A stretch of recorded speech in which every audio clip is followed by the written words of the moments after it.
wife has been peeking at me from around corners and behind furniture. It's gone from weird to terrifying. My wife Lynn and I have been together for 6 years and married for 11 months. Our entire history together has been very normal, and never once have I noticed any weird behaviors or red flags. I can't stress enough how out of character this whole thing is for her. Lynn is very kind, intelligent, and thoughtful. She's always been the no-nonsense type of person. Being childish or trying to scare me is not something she'd normally do. She doesn't even like watching horror movies. When we first started dating, she agreed to watch The Shining with me because she knew how much I loved horror. She was so scared that she didn't even make it through half of the movie before we had to turn it off. She isn't into anything creepy, and has never been into pranks. It's just not her cup of tea. And that's fine. But that's what was so strange about this. It's just so unlike her. I should also add that she never had any mental health issues, and as far as I'm aware, it doesn't run in her family. I know some people are able to hide their mental health problems, but in the 6 years we've been together, I think I'd have seen some sort of sign. 2 months ago, I was in the kitchen making myself some coffee before work. I was running a bit late that morning, and knew I wouldn't be able to make it to Dunkin' Donuts for my usual morning fix. I took a sip of my coffee as I hurried down the hall towards the front door, when I happened to notice Lynn peeking at me from around the corner ahead of me. I could only see her eyes, and a strand of her long dark hair hanging against the wall. The rest of her body was concealed behind the corner. I nearly spilled my coffee when I saw her. I did burn the shit out of my lips. "Geez, Lynn," I said, wiping a few drops of coffee from my pants. "You scared the shit out of me." She immediately popped out of view like a little kid that had been caught. I heard her scurry off towards the living room, and by the time I got to the front door, she was out of sight.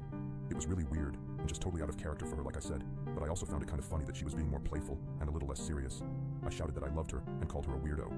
As I shut the door behind me, I heard her laughing. Her behavior was a bit odd, but it certainly wasn't something to call a priest over. I forgot about it by lunch, and by the time I got home, she was her normal self. I didn't bring it up, and neither did she, and life went on. The next incident happened 3 days later. It was around 2 a.m., and I had woken up to get a drink.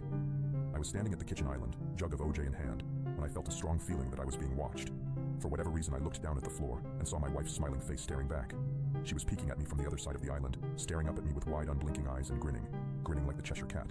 I screamed, I'll admit it, not out of irritation but fear. For some reason at that moment I was scared.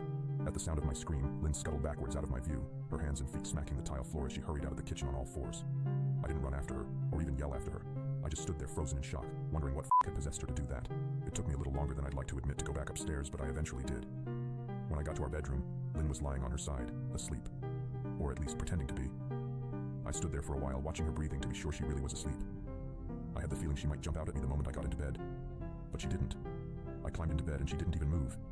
Her breathing was soft and deep, and I was starting to wonder if I'd dreamt the whole thing. The next morning, I waited for her to come down for coffee, and after handing her a mug and kissing her cheek, I decided to ask her about it. "What was that about last night?" I asked, keeping my tone light so I didn't offend or embarrass her. She frowned over her cup of coffee, shaking her head like she had no clue what I was referring to. "You were peeking at me again, from over there," I said, pointing to the spot on the floor by the kitchen island. She followed my gaze, and when she looked back at me, she burst out laughing. She laughed so hard that I couldn't help but join her.